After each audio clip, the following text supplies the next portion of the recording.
Greetings, I'm Kathy Green with Christian News and Interviews.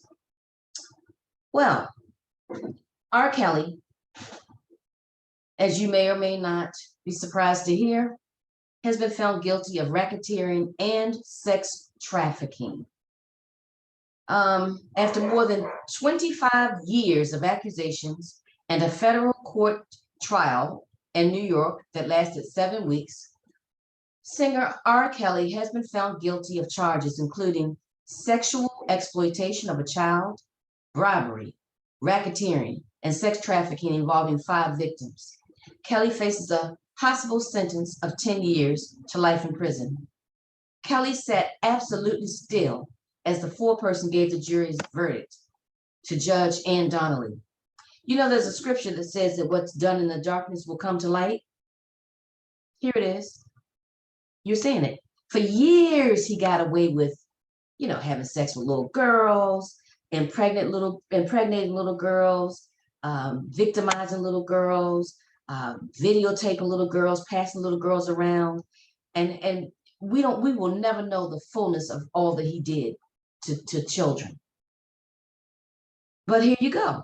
He'd been doing it in darkness. He had people surrounding him, who were protecting him. Some of the children's family members were protecting him because there's some dirty people out here who would do anything for money.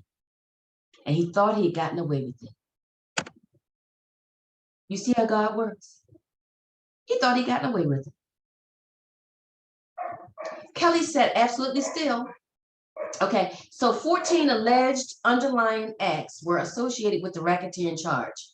The jury found that the government had proved 12 of those acts, which involved 5 victims. The singer Leah, as well as women named Stephanie, Geronda Pace, Jane, and Faith. 2 acts associated with an alleged victim named Sandra were not proved. Most alleged victims went by their first names or pseudonyms. The government needed proof of only 2 of the racketeering acts for a guilty charge. Federal prosecutors in the Eastern District of New York successfully proved to a jury of 7 men and 5 women that Kelly had been the head of a criminal enterprise whose purpose was to lure girls, boys, and women to the R&B singer for sexual gratification.